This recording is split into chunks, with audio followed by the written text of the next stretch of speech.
तोरी तो धारावाहिक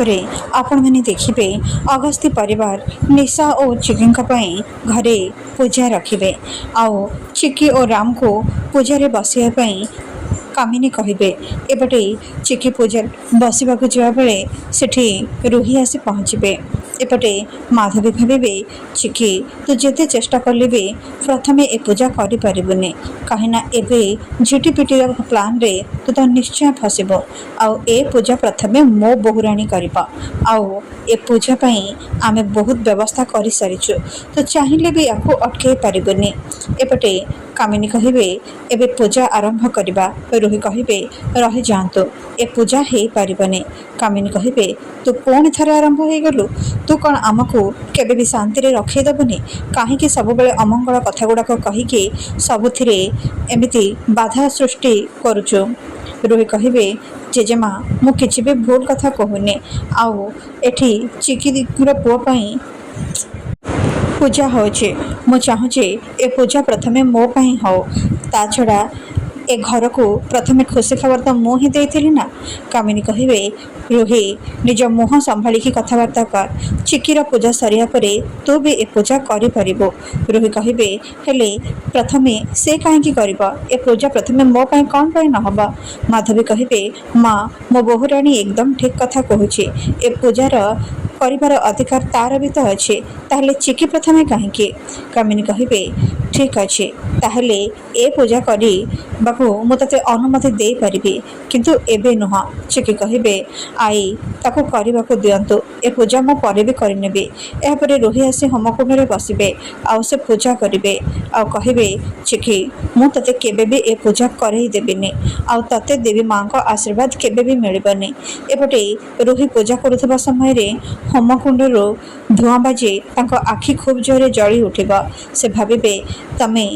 ए सब कौन करुच देवी माँ मु जाचे तुम झील को तुम सपोर्ट करुच आ मते ए पूजार उठिया बाध्य करुच हेले मु एठू जीविनी मो आखि पड़ू कि लुह बाहर कि किछि भी हो जाऊ किंतु मु एठू कुआड़े भी जीविनी एपटे कामिनी कहे तो मन शांति हो गला तो एबे पूजार फल तते मिलगला रोही कहे तुम कौन देखिपारुन मु कौ अवस्था अच्छी कामिनी कहे मु पूरापूरी देखिपारुछु आ तो मन रे भक्ति टिके भी नाही सेतिपाई तो देवी माँ तते एमिति दंड देइछन्ते एहापरे रोही पूजा सारिबे आउ रतन कहे माधवी एबे हमको आम प्लान स्टार्ट करने को पड़िबा एपटे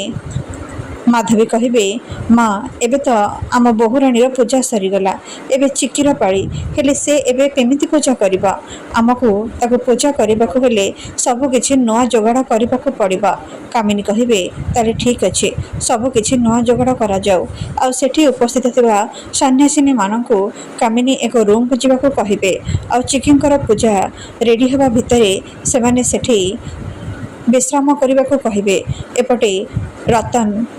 होमकुंड को लेकिन आसबे राम कहे दादा से होमकुंड को तुम कहीं नहीं जाऊच रतन कहे अरे माँ पूरा कहले सब किछि नया भाव में जोगाड़ हम चिकी पूजा करवा से भी आम नया भाव में जोगाड़ करवा यापर से होमकुंड को नहीं से सन्यासिनी मानी रूम झरका पाखे रखिदे आउ किछि निशा द्रव्य मिसईदे आ तार धुआं से रूम रे सन्यासिनी माने बेहोश होइजिबे एपटे रोही आसी कहे आज मु भी देखी से चिकित पूजा को केमिति सारिबा आज केही भी मते अटकई पारिबेनी चिकीर पूजा को नष्ट करिबारु एपटे कामिनी कहे एबे समय हो गलानी आउ सब किछिर जोगाड़ भी सरीचे जा सुगंधा सन्यासिनी मान को डाकी दे एबे चिकीर पूजा आरंभ करवा यापर सुगंधा से रूम को जा बेले को बेहोश अवस्था देखिए आ से समस्त को पार्टी कर डाकिबे एपटे घर लोक जाई सेठी पहुँचे चिकी कहे ए सब केमिति हो गला आउ ए धुआं कौटू आसुचे एठी धुआं केमिति हैला एपटे राम से होमकुंड को देखिए आ कहे दादा ए सन्यासिनी माने एठी एमिति बेहोश होगी कहीं पड़ते ता छड़ा से होमकुंड तो बाहर थिला तमे ताकू एठी कहीं नहीं आसीच ରତନ କହିବେ, ଚମତ୍କାର ଭାବରେ ତୁ ମୋତେ ଦୋଷ ଦେ ନା ରାମ। ଆରେ ସେଠି ତ ନିଆଁ ଜଳୁଥିଲା, ଧୂଆଁ ବି ହେଉଥିଲା, କାହିଁ କାହାର ତ କିଛି ବି କ୍ଷତି ହେଉନଥିଲା। କିନ୍ତୁ ଏବେ ଏଠିକି ଆସିଲା ପରେ କାହିଁକି ଯେ ଏମିତି ହେଇଗଲା ସେ ବିଷୟରେ ମୋତେ ପଚାରିଲେ ମୁଁ କ'ଣ କହିବି? ମାଧବୀ କହିବେ, ହଁ ମୋ ରତ୍ନମଣି କିଛି ବି ଜାଣିନାହାନ୍ତି। ଆଉ ମୋତେ ଲାଗୁଛି ଭଗବାନ ବୋଧେ ଚାହୁଁନାହାନ୍ତି ଏ ଚିକିର ପିଲା ପାଇଁ ପୂଜା ହଉ, କାହିଁକି ନା ସେ ହେଉଛି ଗୋଟେ ବହୁତ ବଡ଼ ଅଶୁଭ। ଚିକି କହିବେ, ବିପଦ ସମୟରେ ପରିବାର ଏକା ସାଙ୍ଗରେ ରହିବା ଦରକାର, ହେଲେ ଆପଣମାନେ ତ ଆମ ଅମଙ୍ଗଳ ହିଁ ଚିନ୍ତା କରୁଛନ୍ତି। ମାଧବୀ କହିବେ, ଆଲୋ ଚିକି, ମୁଁ ତ ଏଇଆ କହିବି କି ତୁ ଏ ପୂଜାରେ ବସ୍ ବୋଲି ଦେବୀ ମା ହିଁ ଚାହୁଁନାହାନ୍ତି। ଚିକି କହିବେ, ଲକି, ଏମାନଙ୍କୁ ଏବେ ହସ୍ପିଟାଲ ନେଇକି ଯିବାର ବ୍ୟବସ୍ଥା କର, ଆଉ ମୁଁ ପୂଜାର ବ୍ୟବସ୍ଥା କରୁଛି।